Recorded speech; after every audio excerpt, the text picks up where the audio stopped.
Fakultas Kedokteran Program Profesi Dokter. Saya mengampu beberapa mata kuliah, salah satunya adalah tumbuh kembang anak. Video ini bertujuan merupakan pernyataan diri dosen untuk kerja tridharma perguruan tinggi atau sering disebut PDD, UKT, PT di bidang pengajaran yang dibuat untuk memenuhi syarat salah satu keikutsertaan dalam sertifikasi dosen. Mata kuliah yang saya bahas dalam video ini adalah mata kuliah tumbuh kembang anak. Mata kuliah tumbuh kembang anak ini merupakan salah satu mata kuliah wajib dari ilmu kesehatan anak yang berbobot 5 SKS dengan mata pembelajaran selama 10 minggu di stase ilmu kesehatan anak. Pada mata kuliah ini, dokter muda belajar tentang bagaimana tumbuh kembang anak yang normal dan bila terjadi gangguan, bagaimana tindak lanjut yang harus dilakukan. Mahasiswa juga akan mengembangkan kemampuan sesuai dengan rencana pembelajaran yang telah disusun. Untuk sub CPMK, mahasiswa mampu menguasai pengetahuan tentang prinsip-prinsip kedokteran dasar yang berhubungan dengan terjadinya masalah kesehatan di bidang tumbuh kembang beserta patogenesisnya. Mahasiswa mampu melakukan anamnesis, pemeriksaan fisik, dan pemeriksaan penunjang untuk menegakkan diagnosis serta penata laksanaan gangguan tumbuh kembang dan mengacu pada evidence base. Bentuk pembelajarannya bisa berupa case-based discussion, bedside teaching, maupun clinical science study. Untuk kompetensi sikap, menjunjung tinggi sifat nilai kemanusiaan dan menjalankan tugas berdasarkan agama, moral, dan etika. Untuk kompetensi keterampilan umum, mahasiswa mampu membuat keputusan yang independen dalam menjalankan pekerjaan profesinya berdasarkan pemikiran logis, kritis, sistematis, dan kreatif. Untuk kompetensi keterampilan khusus, mampu menerapkan ilmu biomedik, ilmu humaniora, ilmu kedokteran klinik, dan ilmu kesehatan masyarakat atau kedokteran pencegahan yang terkini untuk mengelola masalah kesehatan secara holistik dan komprehensif. Untuk kompetensi pengetahuan, memiliki pengetahuan ilmu biomedik yaitu anatomi, faal, biokimia, patologi anatomi, patologi klinik, mikrobiologi, dan farmakologi. Ilmu humaniora, ilmu kedokteran klinik, dan ilmu kesehatan masyarakat atau kedokteran pencegahan atau komunitas yang terkini untuk mengelola masalah kesehatan secara holistik dan komprehensif. Capaian pembelajaran mata kuliah adalah mampu mengingat dan menerapkan pengetahuan ilmu biomedik yaitu anatomi, faal biokimia, patologi anatomi, patologi klinik, mikrobiologi, dan farmakologi. Ilmu humaniora, ilmu kedokteran klinik, dan ilmu kesehatan masyarakat atau kedokteran pencegahan atau kedokteran komunitas yang terkini untuk mengelola masalah kesehatan secara holistik dan komprehensif yang dinilai dengan ujian tertulis. Bentuk penilaiannya berupa penilaian diskusi, mini CX, dan SOCA. Selamat sore semuanya, saya Dr. Vasilia Regina, spesialis anak negosiasi. Sore ini kita mau belajar tentang tumbuh kembang pada anak. Tumbuh kembang ini adalah satu-satunya yang tidak ada di ilmu manapun. Karena yang tumbuh kembang hanya anak, kalau dari dewasa udah nggak tumbuh kembang. Jadi penting sekali bagi kita sebagai dokter umum, kalian kan nanti akan bekerja di puskesmas, rumah sakit, garda terdepan untuk tahu dulu ini tumbuhnya cukup apa enggak sih, kembangnya cukup apa enggak. Itu tujuan utamanya, jadi mengetahui anak ini normal apa tidak. Jika tidak normal, artinya harus secepatnya merujuk ke dokter spesialis anak. Gitu, ya. Sebenarnya disebut dengan tumbuh normal itu kalau ada tumbuh dia sesuai dengan kartu KMS-nya gitu. Atau beberapa kita bisa menggunakan kurva-kurva bahu di aplikasi karena zaman sekarang kan semuanya serba aplikasi ya. Aplikasi yang terkenal tuh aplikasi Primaku sama tentang anak. Sekarang kalau misalnya kita ngomongin tentang berat badan, kalau kita salah ngukur nanti dapat hasilnya nggak benar. Ya, dapat hasilnya nggak benar, nanti diplot masukin ke kurva nggak benar. Jadi yang paling ideal adalah memeriksa dalam keadaan memang panjang atau menggunakan baju seminim mungkin. Jadi kalau pakai sepatu, pakai topi gitu ya, pakai celana jeans, nah itu semua harus dilepaskan. Kelihatan ya kayak gini ya. Terus kakinya nggak boleh juntai-juntai begini nih harusnya. Kakinya harusnya masuk ke dalam. Kalau nggak nanti dia jadi nggak keukur gitu berat kaki. Nah, Yang kayak gini sebenarnya nggak dipakai ya, nggak boleh pakai. Jadi kalau puskesmas kalian kerja nanti masih menggunakan seperti ini, tolong minta yang digital, yang bisa ditera, yang benar gitu. Karena ini menyangkut kedepannya dia akan seperti apa. Nah, setelah kita dapatkan si anak ini dapat berat badannya, kita akan plot ke grafik-grafik seperti ini ya. Nah, setelah grafik kita akan bisa lihat kalau yang ideal adalah kalau dia di sini ngikutin grafik ini idealnya. Kalau ini berarti dia catch up, artinya ngejar. Beratnya naik gitu dibanding bulan lalu. Kalau yang ini turun nih, keadaan apa yang bisa menyebabkan turun? Biasanya diare atau sakit. Kalau ini melambat biasanya apa ya kita bilang, entah makannya kurang atau habis sakit, mungkin sempat turun, terus kita timbang lagi jadinya datar. Seperti ini, gitu ya. Kalau yang ini naik tapi pindah warna, jadi misalnya tadinya di atas terus dia turun ke bawah gitu. Biasanya sih kalau minumnya kurang bagus, formula potasinya atau makannya kurang bagus, dia akan naik tapi tidak sesuai dengan formula. Yang menurut kalian yang baik adalah yang ini dan yang ini. Hati-hati salah mengukur ya kalau gini ya. Tiba-tiba gendut gitu ternyata bajunya terlalu berat. Yang kayak gini juga hati-hati karena bisa saja berbeda timbangan. Misalnya dia sebelumnya timbang di mana, terus datang ke kita, terus ditimbang, terus jadinya salah. Ya. Kemudian ini tadi saya bilang ya, ada tumbuh kejar, catch up, ada yang normal, ada yang grow faltering itu kalau turun satu grafik di bawahnya, ada yang flat atau loss of growth. Nah ini tadi saya bilang aplikasi Primaku ya, itu grafiknya kayak gini. Nanti kamu tinggal masukkan anaknya tanggal segini, datang beratnya berapa, panjangnya berapa, nanti dia akan shoot ke bentuk grafik sendiri. Gitu. Nah, jadi yang nanti akan kita lihat adalah bentuknya seperti ini. Ya, jadi setiap ketemu kita akan plot. Nanti yang paling penting adalah grafiknya. Kalau dia kecil nggak apa-apa, yang penting naik terus gitu. Kalau emang dia lahirnya 4 kilo ya nggak apa-apa, tapi dia harus gede terus gitu. Nggak boleh yang gede jadi kecil. Kalau yang kecil jadi gede boleh, namanya catch up. Tapi kalau yang gede menjadi flat atau atau naik tidak sesuai tipikannya ya tidak boleh. Ya, tadi kita udah bilang yang catch up, yang naik ke atas. Ini yang weight faltering, naik tapi pindah pita gitu. Kelihatan nggak? Nah kalau udah kayak gini, ini kan masih naik ya. Dari sini dia mulai agak turun dikit, lihat nggak? Nah kalau agak turun gini kita mesti lihat nih di event sini dia ada apa. Bu, di 3 bulan kemarin ada apa? Entah ibunya kerja, jadi anaknya nggak mau nyusu, entah anaknya sakit ketularan kakaknya, atau muntah, mencret, nyusunya berkurang. Nah ini mesti dievaluasi. Jadi nggak boleh si anak tuh sampai udah gizinya turun ke bawah baru kamu bilang ibu anaknya gizi kurang, nggak boleh. Begitu dia udah mulai ada penurunan, kita harus intervensi supaya dia cepat balik lagi ke atas. Karena kalau udah sampai bawah susah banget intervensinya. Nah kayak gini juga harus dilihat kenapa ya, apalagi kalau ini ya mungkin karena habis sakit atau dehidrasi juga suka gitu turun berat badannya. Nah kita akan bilang kalau misalnya berat badan per umurnya kecil tapi tinggi badannya normal, berarti kemungkinan dia kekurangan nutrisinya akut gitu, karena yang dipengaruhi adalah berat badannya. Tapi kalau sampai tinggi badannya ikutan pendek, artinya dia kronik, udah lama. Karena kalau kamu puasa nggak mungkin kamu jadi pendek. Kamu puasa pasti kamu kurus. Kalau puasanya berkepanjangan, anak-anak itu jadi tidak tumbuh tingginya. Gitu ya, jelas? Nah, jadi apa yang harus kalian lakukan? Kalian harus timbang dengan benar, plot ke grafik, interpretasikan dengan benar normal atau tidak normal. Kalau tidak normal, coba cari penyebabnya apa, tentukan solusi, terus evaluasi, nanti kontrol lagi gitu. Misalnya sebulan lagi, 2 minggu lagi, lihat grafiknya naik apa enggak. Jadi bukannya, oh ya udah gitu, nggak bisa. Nah kalau sudah kita interpretasi ternyata dia tidak naik, kalian harus merujuk ya. Berarti apa yang sudah kalian lakukan ada yang belum benar, mungkin harus ke dokter. Nah, berikutnya adalah tadi kan berat badan, panjang badan, ukur panjang juga harus kayak gini ya, siap gerak gitu. Ya, jadi kepalanya dia bagian statis, kakinya dia bagian bisa gerak-gerak dinamis. Nanti kita baca di sininya dia berapa. Harus pakai ini ya, nggak boleh pakai meteran. Ya, Nata juga harus lihat ke atas, makanya harus 2 orang.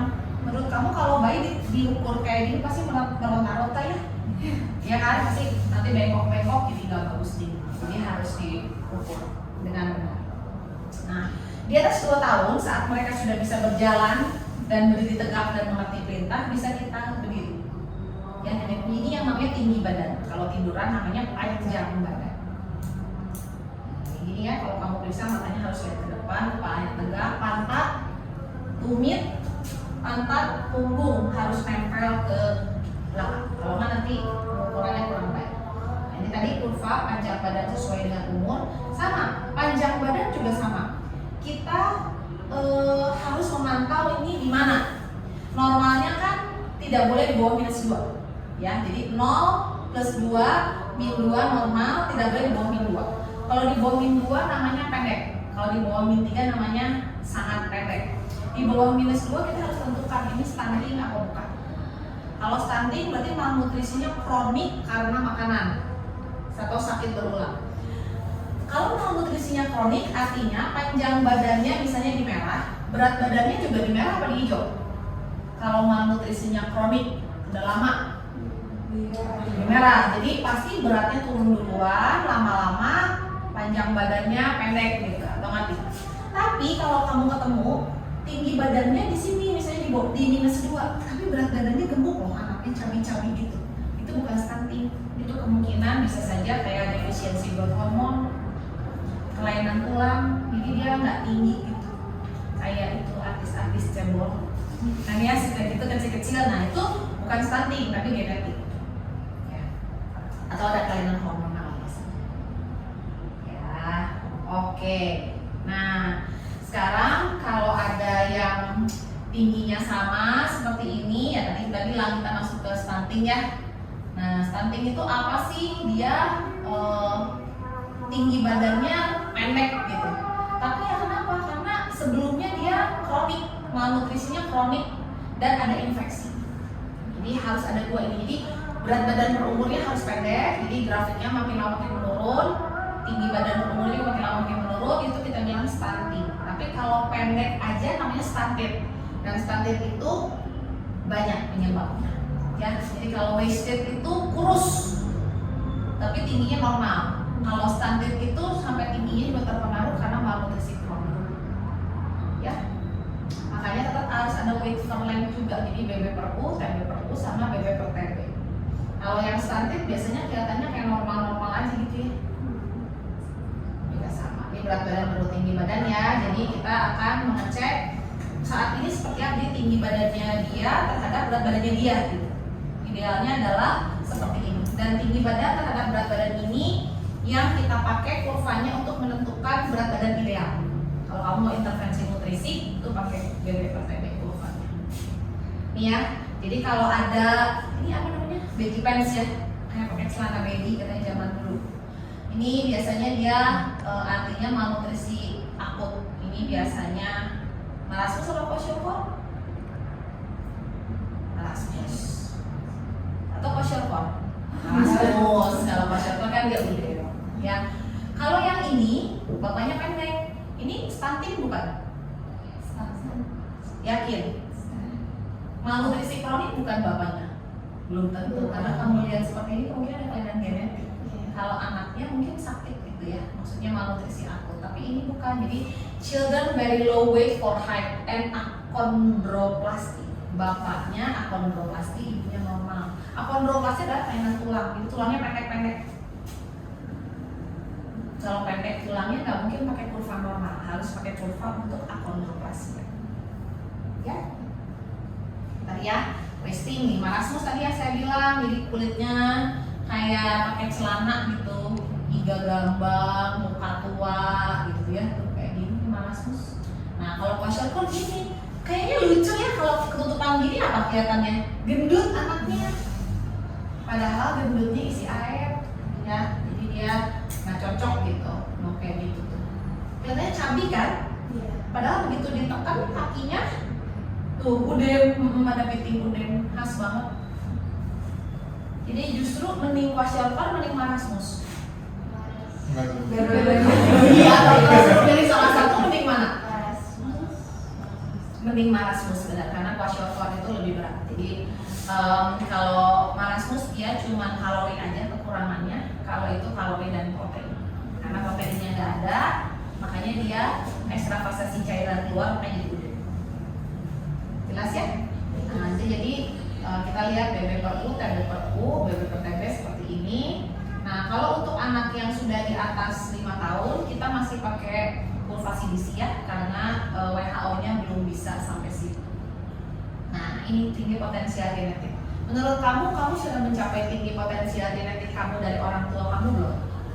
Kalau belum harus tahu tinggi badan papa kamu. Kalau yang cewek tinggi badan bapak, kalau perempuan tinggi badan bapaknya dikurangi 13 tambah tinggi badan ibunya dibagi 2. Gitu. Kalau cowok ditambah semuanya, tinggi badan bapak ditambah tinggi badan ibu ditambah 13 terus dibagi 2. Nah, plus minus 8,5 ini adalah faktor lingkungan. Kalau lingkungannya baik, dia bisa lebih tinggi 8,5 cm. Tapi kalau lingkungannya tidak baik, dia bisa lebih pendek. Lingkungan itu apa aja? Makanan, olahraga, dan tidur. Sering sekali remaja kita tidurnya jadi, makanya dia tidak bisa tinggi dengan baik. Sekian dari saya untuk pertumbuhan. Ada yang mau bertanya? Mungkin izin bertanya untuk perhitungan persentil dari grafik CDC, Pak. Masih belum mengerti gimana perhitungannya. Oke, kalau untuk grafik CDC kita lihatnya seperti ini ya. Kalau CDC itu beda sama WHO. Kalau WHO kan tinggal set plot gitu ya. Kalau CDC itu kita mesti ngitung. Jadi kalau yang namanya BB per U, berat badan sesuai dengan umur, misalnya kita lihat anaknya umur berapa? Umur 8,5 tahun misalnya kayak gini ya. Umur 8,5 tahun. Terus berat badannya berapa? Kamu plot ke atas nih. Ini kan kurva berat, ini kurva tinggi ya. Di 8,5 tahun, kamu cek ke atas. Oh, misalnya dia berat badannya berapa? Cuman 23 kilo. Nah, kamu lihat nih 23 itu kan di sini ya. Lihat nggak? 8,5 23 kilo. Berarti dia di grafik persentil 10 ya. Persentil 10. Tapi yang kamu sebutkan bukan persentil 10-nya. Jadi berat badan dia 23 dibagi per 25 karena berat badan IDE 28 27 ya, kan 8,5 itu kan kita ngitungnya kayak persentil 50. Jadi kalau persentil 50 28. Jadi 23 per 28 kali 100. Kalau kita lihat nilainya misalnya 23 per 28 kali 100 82%. Kalau dia nilainya antara 80 sampai 120 artinya berat badan per umurnya normal. Tapi kalau di bawah 80 artinya dia termasuk pendek. Kurang, berat badan kurang bukan pendek. Nanti kita ngomongin berat badan. Tinggi badan juga sama seperti itu. Jadi kamu harus lihat tinggi badannya dia dibandingkan dengan tinggi badan rata-rata. Jadi kalau 8,5 tahun kita lihat ke atas tinggi badannya harusnya ke 30 ya. Kalau dia tinggi badannya misalnya pendek, misalnya 125 aja, berarti kan 125 per 130 kali 100 96. Nah, kalau tinggi 90 sampai 110. Kalau berat tadi 80 sampai 120, kalau tinggi 90 sampai 110. Gitu. Nah, itu baru kita tahu ini berat badan sama tinggi badannya dibandingkan rata-ratanya seperti apa.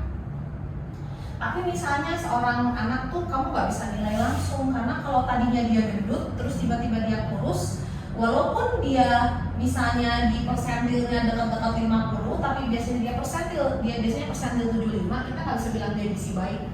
Dia tetap namanya weight faltering. Makanya yang paling ideal adalah memantau secara terus-menerus perkembangan anak itu karena itu suatu yang kontinu, nggak bisa cuma datang sekali terus kamu tentuin gizi terus kita tentuin ini baik gitu. Nggak bisa, tetap harus ada 2 titik lah. At least berat lahir biasanya kita suka tanya kalau ibunya lupa. Jadi kita lihat waktu lahir dia di persentil mana gitu.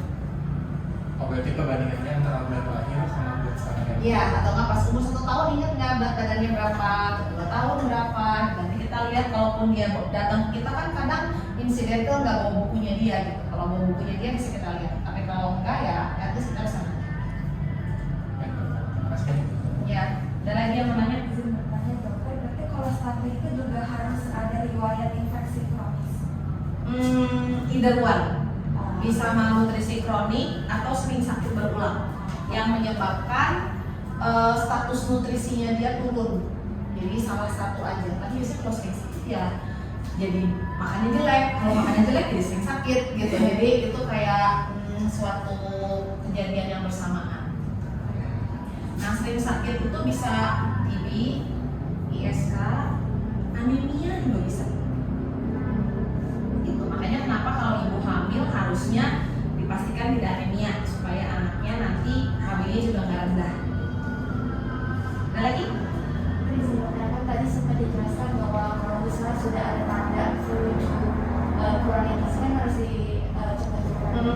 Itu edukasi ke ibunya mengenai suplemen atau nutrisi yang harus seperti itu. Seperti apa? Nah, tergantung umur sih. Jadi kalau misalnya kita, misalnya deh, ada tadi yang anak 8,5 tahun ya, dia ternyata tinggi badannya 130 misalnya, berarti kan kalau kita plot nih tinggi badannya untuk 8,5 tahun normal ya. Tapi kalau untuk berat badannya 23 berarti kurang dong. Nah, jadi bisa kita dari 130 kita plot ke samping, terus kita turunin ke bawah. Nah, ini kan dapat persentil 50-nya kita plot ke samping. Tadi kan dapetnya 28 ya. Berarti sebenarnya dia tuh berat badan idealnya 28 kilo. Nah, itu yang kita kalikan dengan kebutuhan kalori AKG, angka kebutuhan kalorinya dia berapa gitu. Nah, kalau umur 8 tahunan dengan tinggi badan normal itu sekitar 4 sampai 6 sampai 8 mungkin sekitar 70-80 kilokalori dikalikan berat badan ideal. Jangan berat badan sekarang, kalau dikalikan berat badan sekarang nggak naik-naik berat badan. Jadi kita harus tahu berat badan idealnya berapa berdasarkan tinggi badan. Jelas ya? Nah, kalau untuk yang berat badan per umur juga sama tadi. Jadi kalau kayak gini, ini juga sama. Jadi kalau mau ngitung berat badan ideal itu harus selalu dari tinggi badannya berapa, ya gitu. Kalau dari tinggi badannya ketahuan, misalnya tinggi badannya 70, berarti berat badan idealnya 8,5 ya. Ini kan 9 nih, 8 nih, 9 nih, 8,5. 8,5 kali berat badan ideal, kali kalori. Kalau anak 70 ya tergantung umur berapa. Kamu kalikan berapa? Jelas ya? Oke. Udah kayaknya. Sekian hari ini kita kuliah tentang pertumbuhan. Nanti berikutnya kita akan belajar lagi tentang perkembangan. Jadi perkembangan adalah bagaimana kemampuan seorang anak itu bertambah, karena perkembangan itu lebih ke arah otak. Jadi bagaimana motorik kasar, motorik halus, bicara bahasa sama sosialisasi. Ini kan mengenai tumbuh. Kalau tumbuh bisa dilihat pakai mata. Kalau berkembang itu bisa saja kita lihat pakai assessment tertentu gitu. Tapi harus dilihat, jangan sampai gede tapi bodoh gitu. Ya jadi kalau ada keterlambatan, kebanyakan sekarang karena gadget.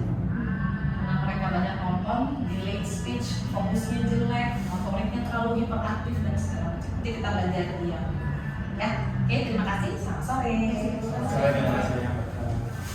Hari ini kita mau belajar mengenai gangguan pertumbuhan pada anak ya. Tadi kan kita udah belajar tentang apa itu marasmus, apa itu kwashiorkor. Kalau berat badan per umurnya memang kurang dari -2, berarti kita harus lihat ini ada yang kwashiorkor atau marasmus.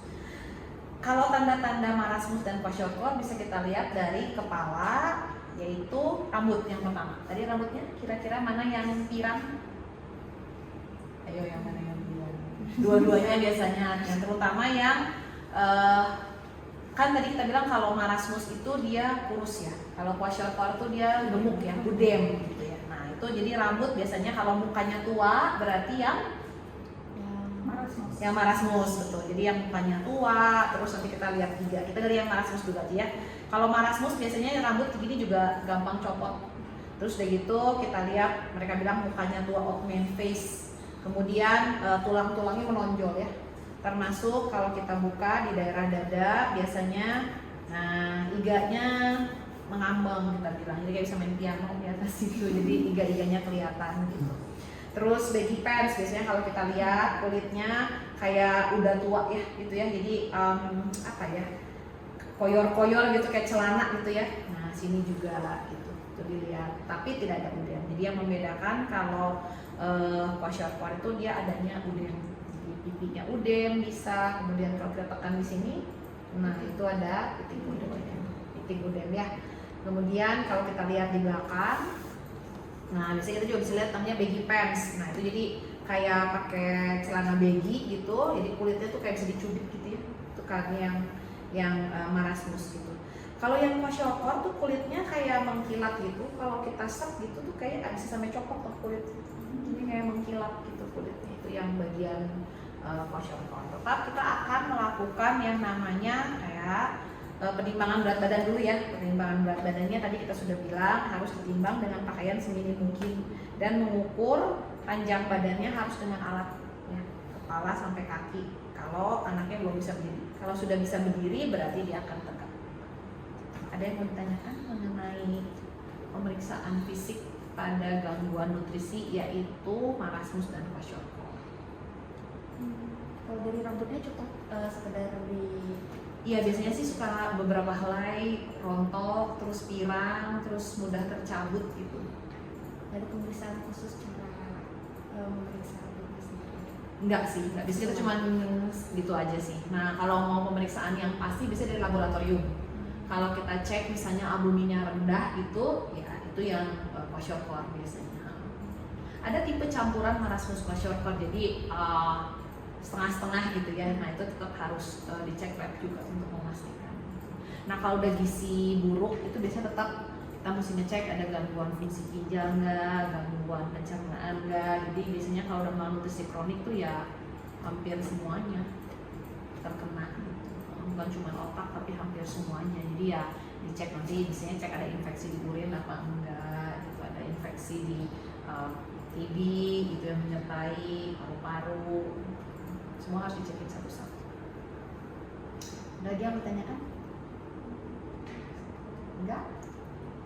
Sepertinya belum ada yang Belum ada. Oke, sekian dulu. Nanti kita bertemu untuk BST yang selanjutnya. Ya, terima kasih. Terima kasih banyak. Terima kasih.